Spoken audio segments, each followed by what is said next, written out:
record? All right, we're recording. Okay, so, but I just want to be able to make sure everyone, I know what everyone's doing, what you're, that everyone's moving forward, and you guys go ahead and put that all in an email.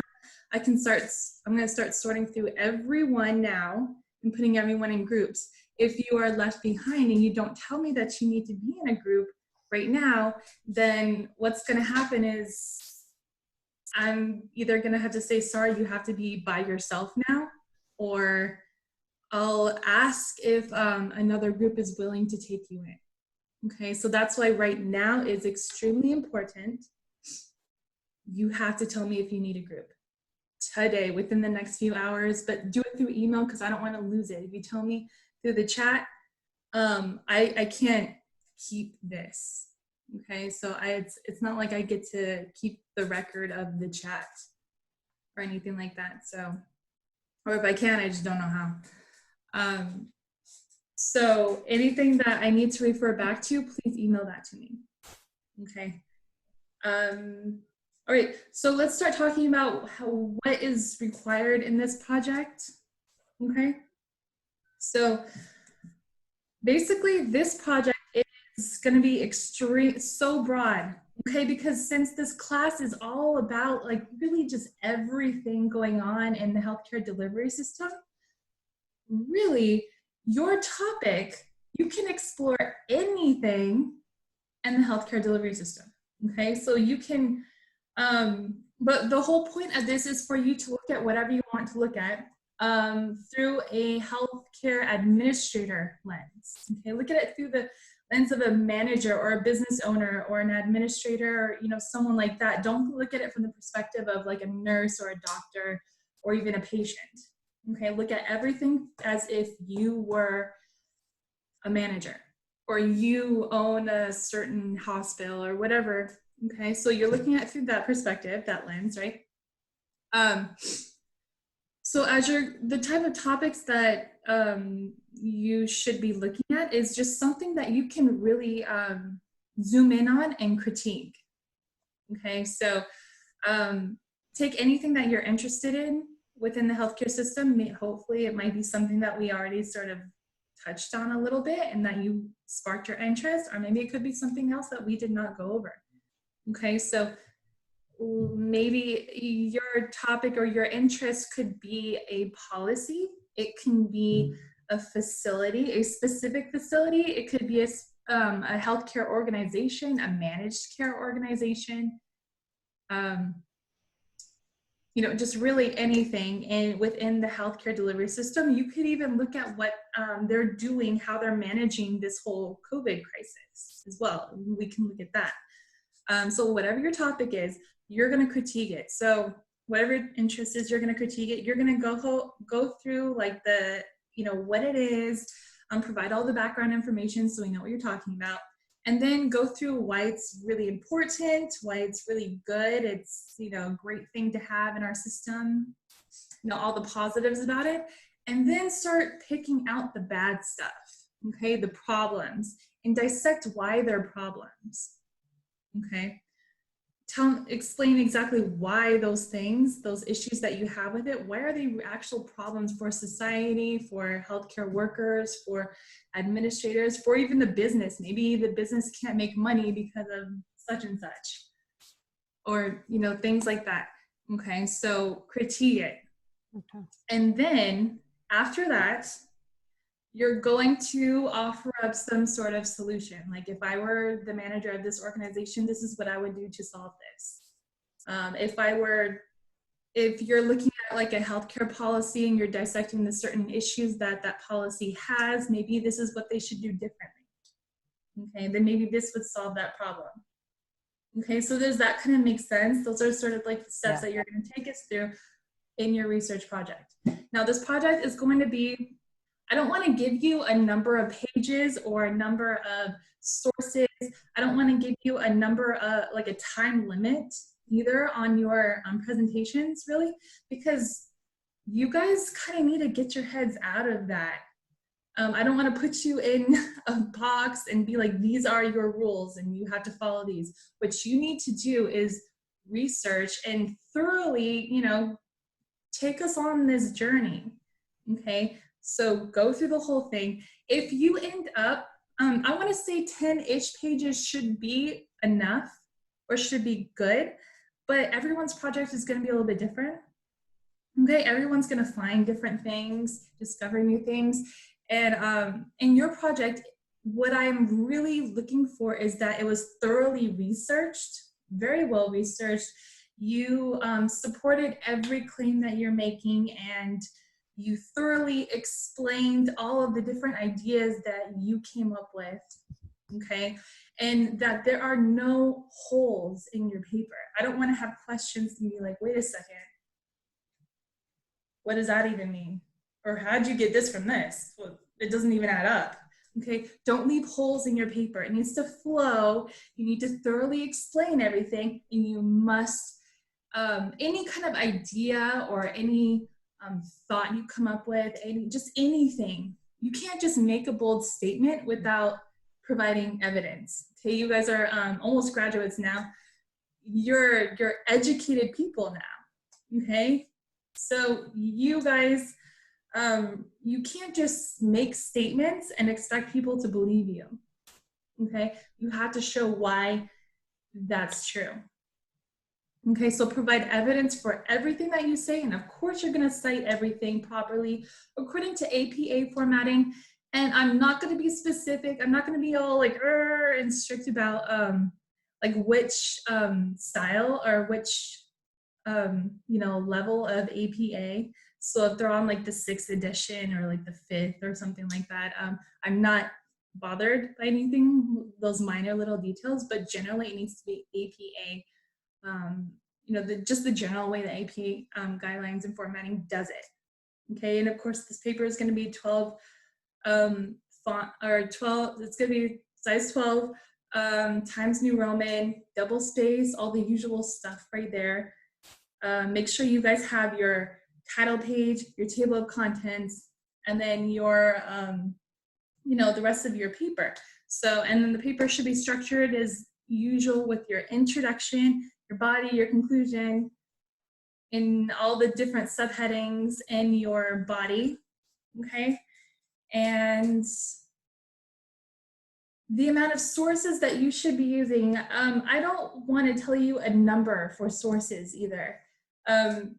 So use enough, okay? Use enough to support your ideas, use enough to explain whatever you need to explain in your research project, okay? So that there are no questions, there are no holes. But I mean, so if you can do all of that in like 8 sources, just using 8 things, that's fine. If you can, I doubt that you can really thoroughly write something with 5 or less. That's, as far as I know, in my experience, that's impossible. To have a real good, thoroughly written, well-researched paper, you definitely need to have more than 5 for sure. But I also don't want to give you a limit either. I don't want to give you a number or a minimum or a maximum. Really just do what is needed. Okay, so you must be thorough, you must explain everything. And what else? Okay, so presentation. How we're gonna do that is, unless you guys have any objections to this, okay? So what we're going to do is you guys will go ahead and create your presentations, do them digitally, okay? You guys can do the way that I did all the lectures for this course. We can do them that way, where I created the PowerPoints, all the information there, and then I just kind of I recorded myself in that little box right there presenting that information. You guys can do them that way. And so you can, like, each person in the group can like maybe present their part, and then you can just save it and email it to the next person, and they can do that, and then save it, email it to the next person, and you guys can keep adding to it. And then the last person who is going to, I don't know, take care of the whole project and put it together and convert it into like an MP4 format so that you can put it onto YouTube or somewhere else where it can be hosted, and then sent to me. I'll actually have a video with some instruction on how to do this, so if that sounds really confusing, calm down. I will send you guys a video as soon as we finish this. But so I'll go ahead and get that to you guys so you guys can kind of get an idea of how I did it. And if you believe that works for you, that's an option you guys can use. That's not the only option, okay? You can find other ways to present your project, okay? You can go ahead and get creative. You can, look, at this point, since we kind of had to do everything virtually, if you guys even wanted to act out a skit, or even like maybe you just made a poster and you can like record yourself presenting the poster, and then someone else does, you know, the other members of your group do that too, and then you just kind of compile them together and, you know, make one video out of it or something like that. Okay, you guys can go ahead and get creative if you want to, or you can do the boring PowerPoint option that I will give you guys some instruction on how to do, so that you can do that yourself. So those are, you have whatever options you want to do, but so we're gonna just go ahead and create our video presentations and maybe have them on YouTube, and not as a public viewing, okay, unless you really want that. Keep it as unlisted so that no one can find it, no one can search for it, and the only people who can look at it will be those who you send the link to, and then that'll just be me, okay? So you just send me the link and, you know, people in the class, and that is it, okay?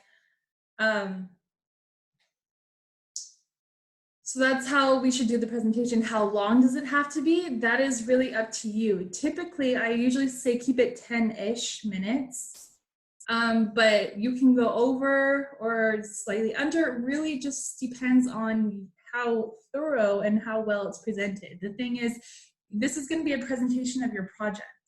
So you need to take us through your whole project journey, you know, explain the whole thing to us, and explain us everything that you found as well. So that all has to be done in your presentation. So if you can do all of that in 8 minutes, that's cool. If you can do it all in 10 or 15, that's also fine. Usually I say don't ever go 15 minutes, but normally that is when we have an actual class and we're physically there and we're on a schedule. But since we're not really on a schedule and we're not going to be doing this in real time, you guys are just going to send that to me. You guys can go ahead and take as long as you need to. Okay, I will watch them all and grade you guys accordingly. So if you have to take over 15 minutes, that is okay. Just make sure whatever you do, it's thorough, it makes sense, it's very clear, okay, it's well presented. By the end of the presentation, the audience are supposed to feel like they learned something. So I need to feel like I learned something, or maybe I know something a little bit better at this point, okay? So I hope that gives you guys a better idea of what is expected for this project. If you guys have any questions, go ahead and ask them now, actually, because we also need to proceed to our quiz review. So do we have any questions or anything like that? For the link for the presentation on YouTube, are we putting that in a group discussion, or are we emailing that to the entire class? Actually, I'm not even, what we're gonna do is go ahead, I think on it's gonna be like how we usually turn in assignments on Blackboard. Okay. Okay, so it'll say presentation on Blackboard whenever you turn in like a normal assignment. Just go ahead and click on that. And then it should give you an option to like maybe copy and paste something in that like little box. Like section. Usually how it does when you like have a homework assignment. Yeah. So just do that, copy and paste the link into that box and just submit it. And then that way I can see it. Okay. And then I will go ahead and allow the rest of the class to see it. You know, just because that's what we usually do when we all get to see each other presentations whenever we are in class on campus and whatnot as well. So hopefully we'll all be able to learn something from each other. I don't think that I'm going to give you guys a questionnaire or anything like that to, you know, get on top of you and make sure you all watched it. But I think that it would benefit everybody if we watched each other's project, because like I said, you could learn something. So yes, everyone will have access to that, but I'm just going to put that on Blackboard so you can click on, you know, each project. Okay. But yeah, send me, just send it like as if it were an assignment. Okay, and it'll have that on there on Blackboard. What else? What else we got?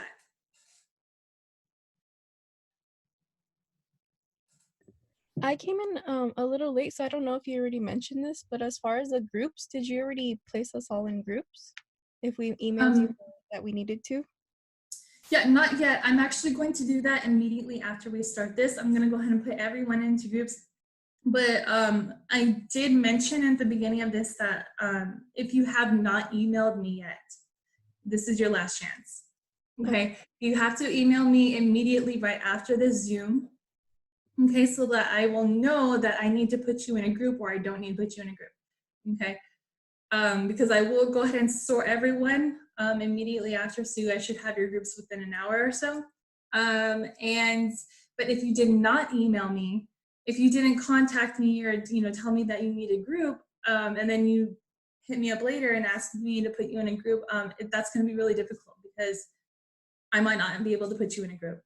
Since everyone's already in a group, it would either be you have to work solo now since you came in too late, or we can ask someone if they would ask a group if they'll allow you to jump in. So that's why it's super important, everyone, if you have not told me yet that you need to be in a group, you have to tell me today, within the next couple hours, okay? Otherwise, you're not gonna get put in a group, and if you wait too late, it's gonna be difficult to, you know, you may or may not be guaranteed a group. Okay, so you might have to work on your own, which might not be fun. Any other questions?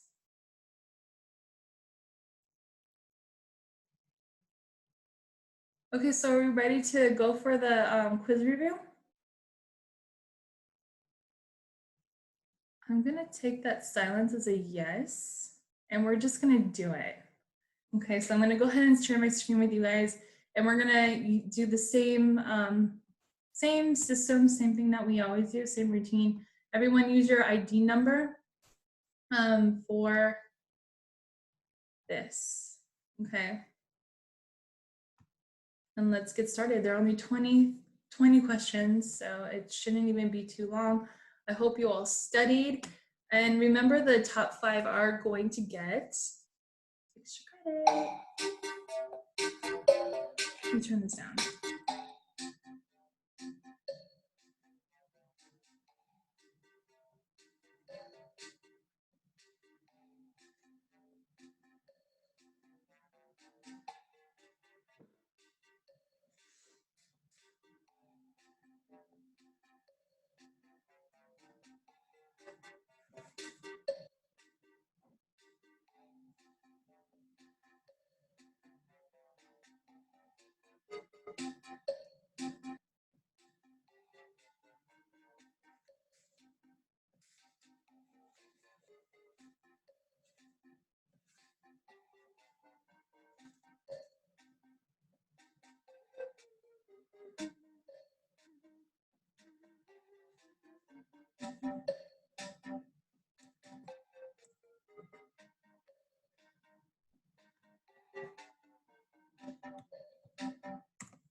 Okay, so I'm assuming that everyone is in. Let's start.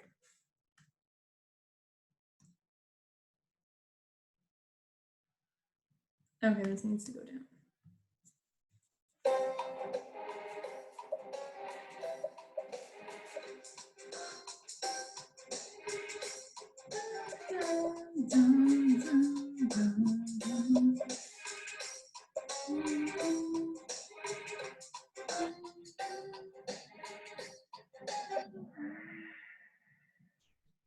Okay.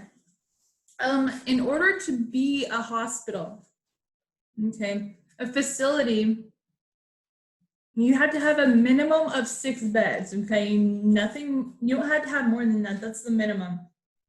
Okay, just to be, so 65, definitely not. That's not a real thing. I know we're used to hospitals being a bit larger, so we imagine like obviously you would have a ton of hospitals, but also think about the hospitals we're used to are not the only hospitals here in this country. Okay, there are tons of rural hospitals, especially in like the middle states, okay, of this country, and they are very small. Okay, so a minimum amount of beds would be 6.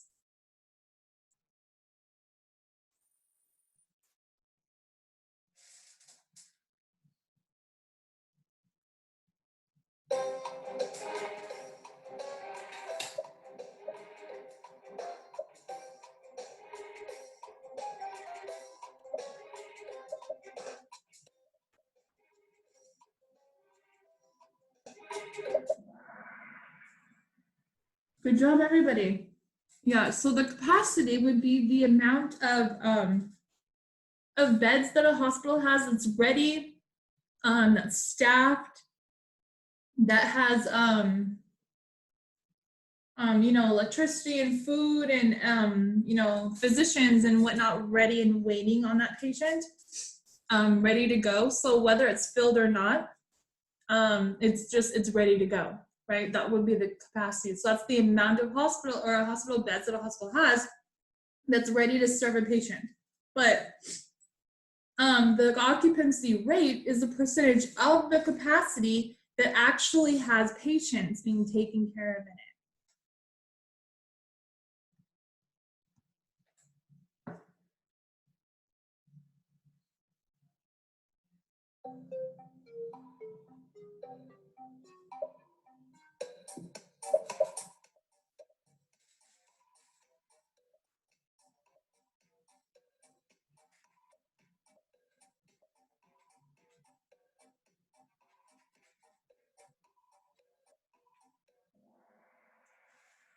My Lord. Okay, so federal hospitals do not serve the general public, you guys. Who do federal hospitals serve? Does anyone remember? Would that be your VA hospitals? Yeah, like your VA, also like TRICARE. And it's not only just limited to the military, because we have other special populations that have that federal hospitals serve as well. So there are federal hospitals that are specific to the Native American population and are only available on reservations, and they only serve those who are part of that group. Okay, so you know, there are federal hospitals. Most of the federal hospitals, however, are specific to like armed forces. So military stuff, TRICARE, VA. And the things about federal hospitals is that's the smallest amount of hospitals that we have in this country. We have very few federal hospitals out there. And they're completely funded by the federal government. They're owned by the federal government. Okay, and so only those special populations are allowed to be taken care of in these federal hospitals. Other people cannot go in there. I can't go in and get taken care of at a federal hospital. Okay, no one in my family can. All right, but maybe some of you guys can, or maybe some of your family members would be able to. So anyway, that's the deal.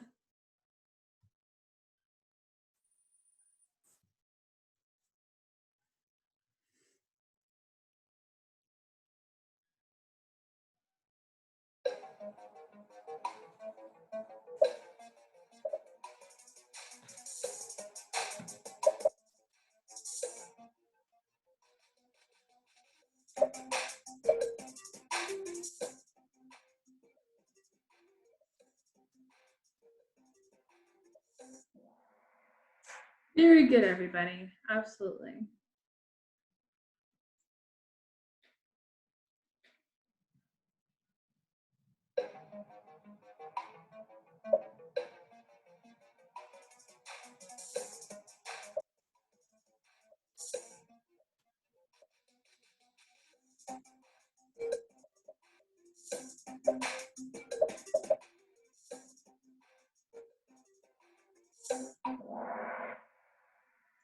Yes, so capitation is when, well, used in managed care, that is when the managed care organization is going to pay a physician that they're contracting with just a set flat monthly fee per member that they're taking care of or that is enrolled with that physician. Okay.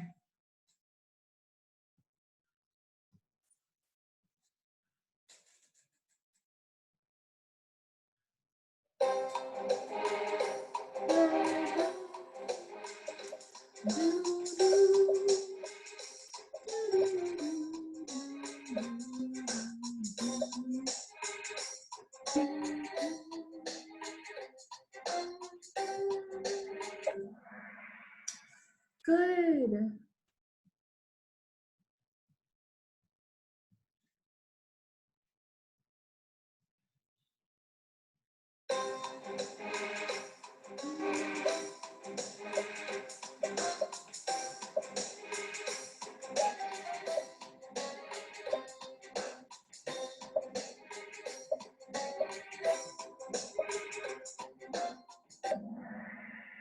Wow. Whoa. This is a new record. Okay. All right. I'm good.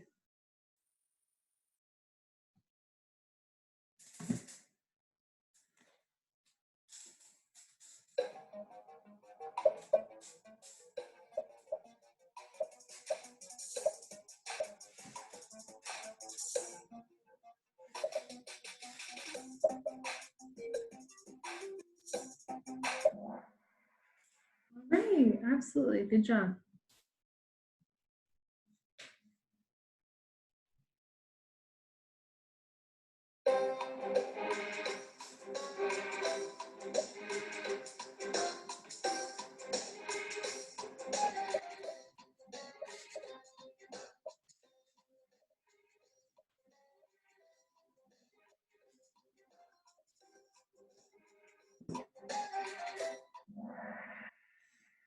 Okay, which of the following is not required for a hospital to operate?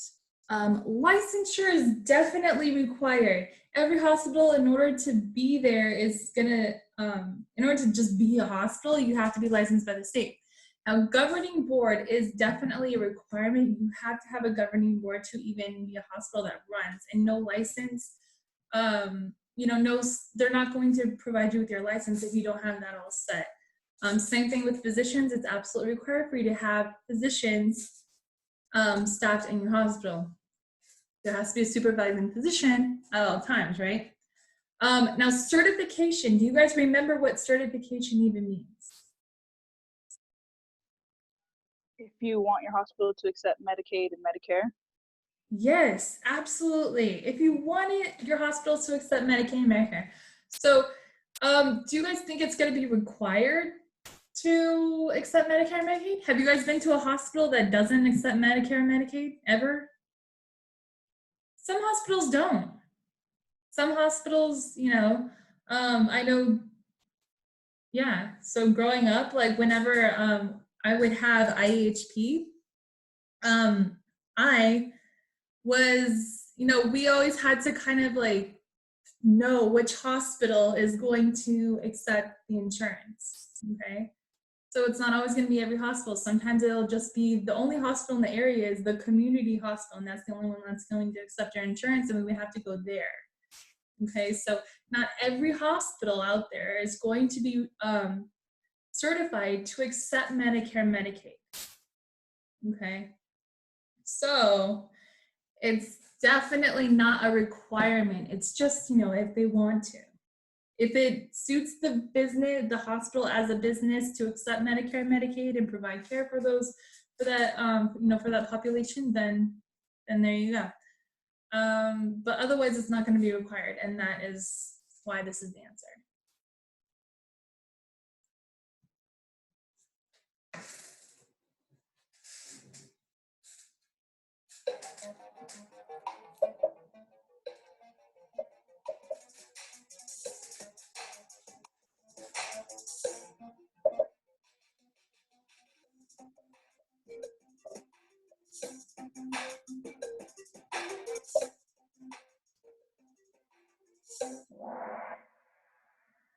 Good job. Alrighty, everybody.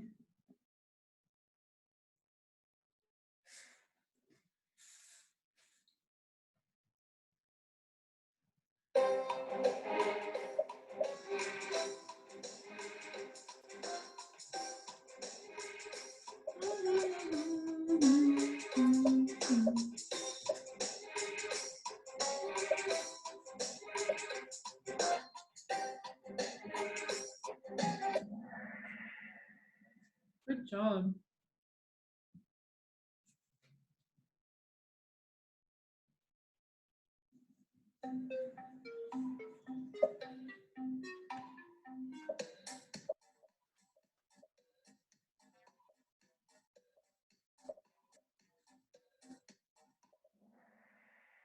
I knew I would get you guys on that one too.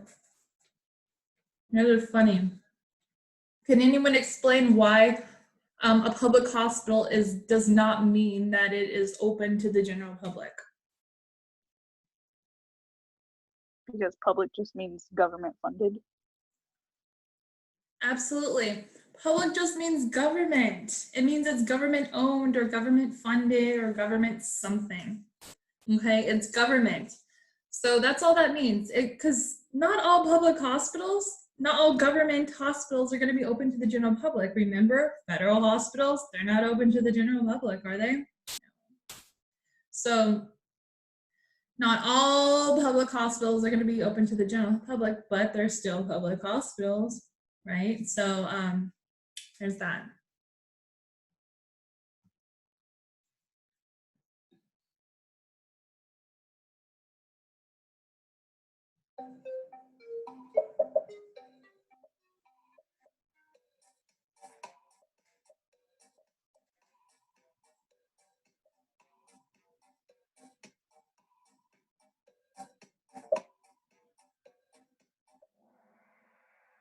All right, very good.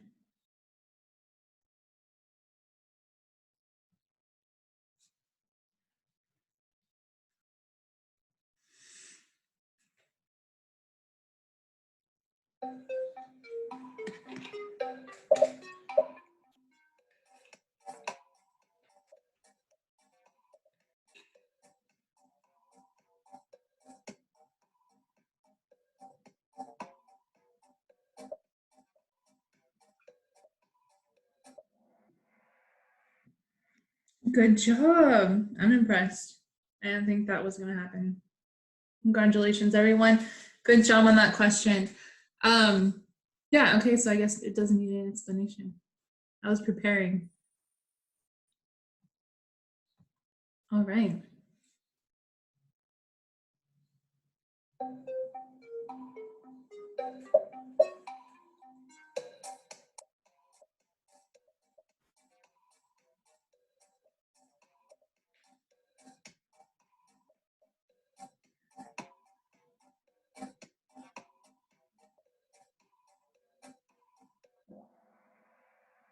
Very good job. Is it because, oh, you guys, is that because it's a federal hospital? Is that why?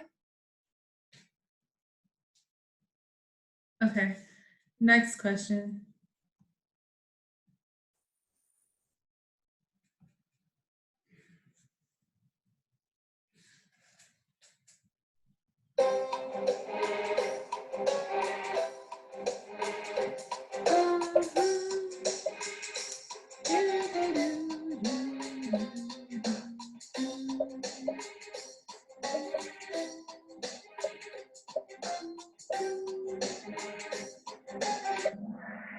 All right, good job.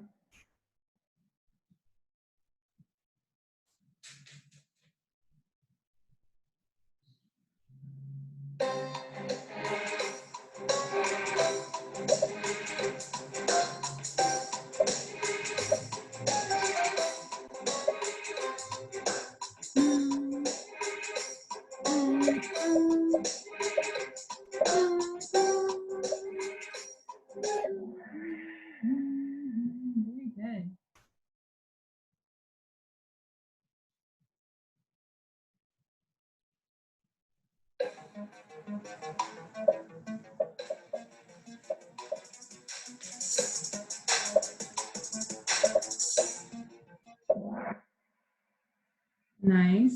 Very nice.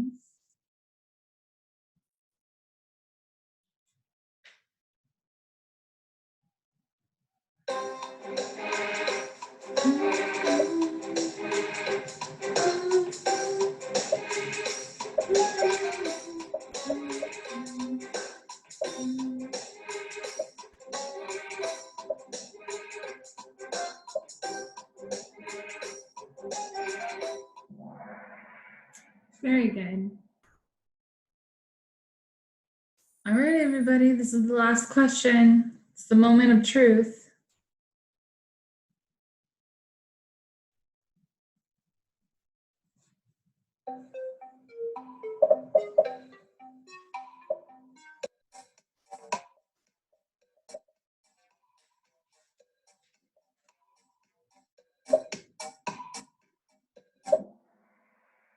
Yay! Good job, everybody. Okay, so let's see the one.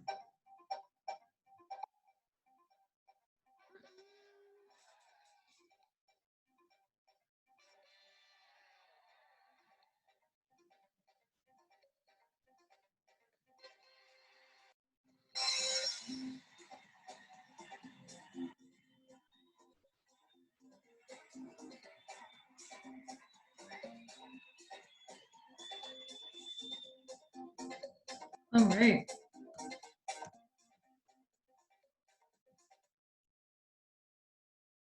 Those are your top 5, everybody. Extra credit winners. Okay. Okay, do we have any questions? Anything before we close out? Okay, just another reminder, if you have not emailed me yet about your group situation, email me now. Okay, let me know what your situation is. Do you already have a group? Do you want to do it by yourself? Or do you need me to put you in a group? Because I'm about to put you in a group now so you guys can go ahead and get started. Okay, and then of course in a few days, later on in the, probably towards the end of the week, I'm gonna also need you guys to start emailing me what your topic is and if you guys need help with your topic, okay? So as soon as you guys are able to get together with your groups and start communicating, I need you guys to start discussing topics. And if you feel like you're gonna have trouble, then you need to contact me and ask me to help you come up with a topic. It would also help if you want me to help you with the topic, if you could give me a list of things you like or something like that, anything. But yeah, so there's that. But besides that, anything else? The quiz has the same rules as usual. Probably open now already. If it isn't, please let me know so I can fix it. And same old, same old. So, anything? No? Okay, so, all right, I will see you guys next time. But please, please contact me and let me know what you're doing. Okay? All right, you guys have a good week and good luck on your quizzes.